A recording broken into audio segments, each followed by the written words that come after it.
Udahlah kita ikhlaskan aja ini Maguire gitu ya. Kita akui saja bahwa sudah membeli pemain yang biasa-biasa saja dengan harga yang kelewat mahal.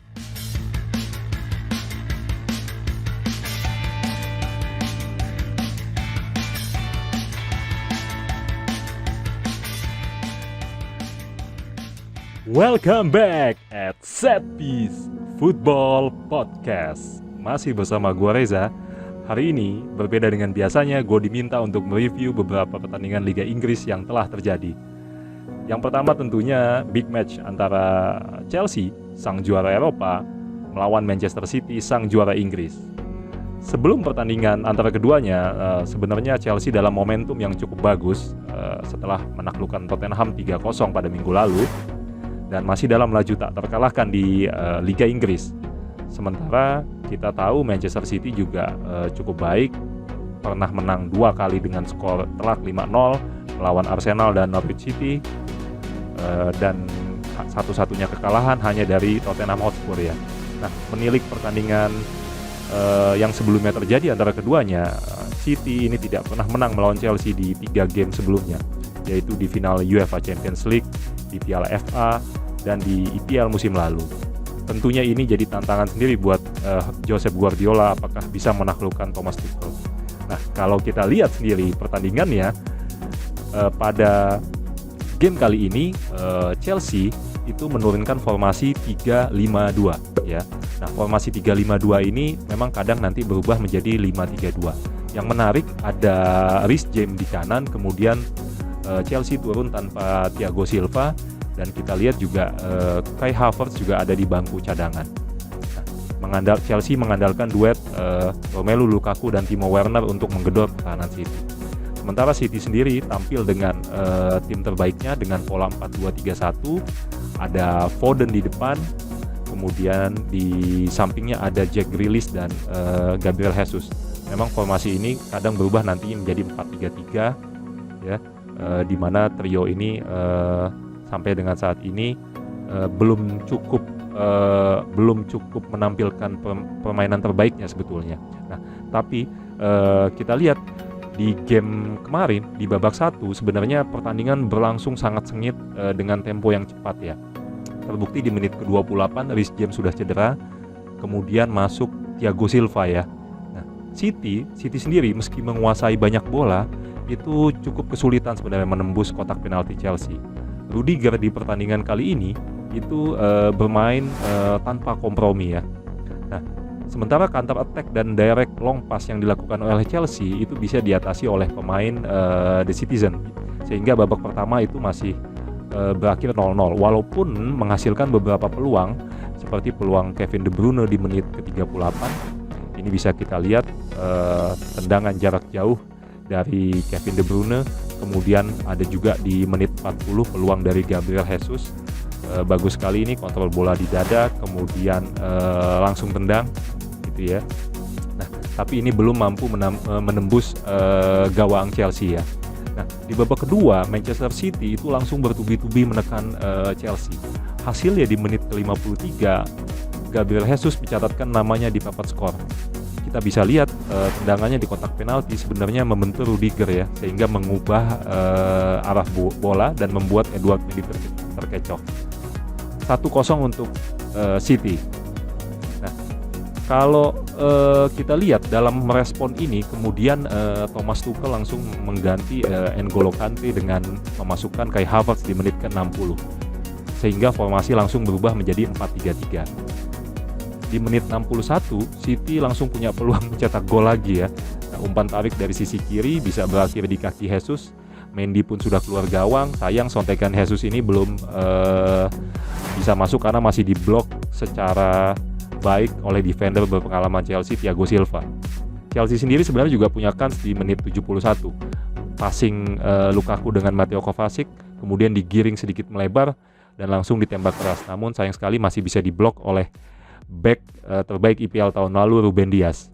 Nah, yang menarik sebenarnya set piecer di game ini, pemain sekelas Jorginho pun akhirnya digantikan oleh Ruben Loftus-Cheek ya, oleh Thomas Tuchel. Sepanjang pertandingan sendiri sebenarnya City-nya Guardiola ini tampil sangat mendominasi dengan melepaskan 15 tembakan ya. Possessionnya kurang lebih 60-40 ya. Sementara Chelsea hanya bikin 5 tembakan dan tidak ada satupun yang mengarah ke gawang. Jadi kalau kita bertanya-tanya sebenarnya kemana nih Lukaku sama Werner di pertandingan ini. Ini luar biasanya Guardiola dengan pemain-pemain midfieldernya berhasil mengunci lini serang Chelsea ya. Sehingga tidak ada aliran bola yang cukup bagus. Memang sesuai prediksi kita bahwa pertandingan ini tidak terlalu akan menghasilkan banyak peluang, yang mana yang lebih efektif, yang mana yang lebih efisien, dia yang akan menang. Nah, buat Chelsea sendiri, ini menjadi kekalahan pertama mereka di Premier League musim ini, sehingga Chelsea mengumpulkan saat ini 13 poin, ada di posisi 3. City sendiri dengan kemenangan ini naik ke posisi kedua dengan sama-sama juga mengumpulkan 13 poin. Menarik, kita tunggu dua kiprah tim biru ini di Liga Inggris. Nah, kalau kita mau bahas sedikit nih pertandingan lain antara Manchester United melawan Aston Villa, rasanya gue nggak akan review, cuma gue hanya akan menyoroti beberapa hal ya. Yang pertama tentunya seperti yang pernah kita sampaikan di beberapa edisi podcast set piece yang lalu, bahwa MU ini butuh gelandang bertahan yang solid ya.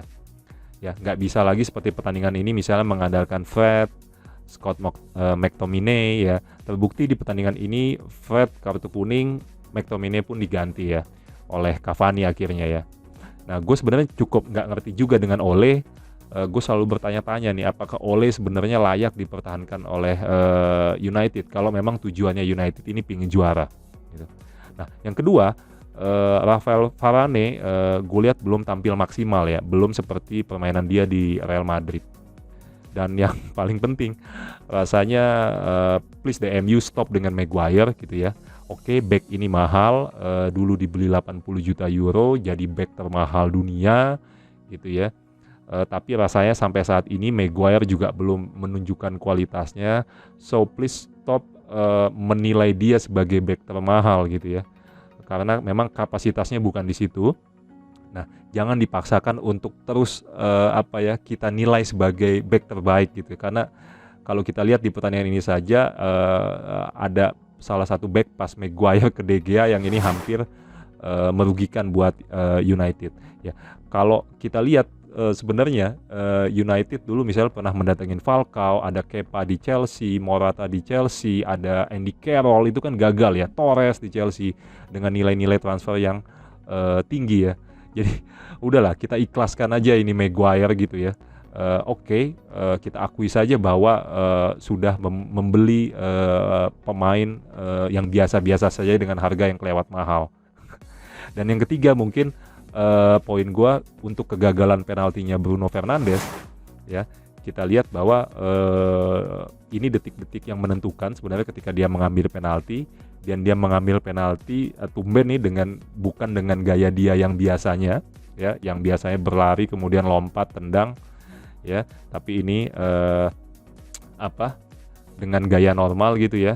Nah, rasanya juga United nggak perlu memaksakan bahwa pengambil penaltinya Bruno ya. Kita tahu bahwa ada di situ bahwa ada Ronaldo yang memang sudah biasa juga menjadi penalti kick taker ya. Jadi mungkin perannya bisa saling bertukar gitu ya. Nah, kalau kita lihat memang jalannya memang masih panjang. Papan atas EPL semakin seru minggu ini dengan peringkat 1 sampai 4 berisikan Liverpool, ada City, Chelsea dan MU yang digadang-gadang ini akan menjadi juara EPL musim ini. Menarik kita saksikan ke depan seperti apa EPL. Tentunya akan banyak game-game menarik lagi yang kita ulas. Oke, demikian mungkin bincang singkat kita Set Piecer. Sampai ketemu lagi. Set Piece.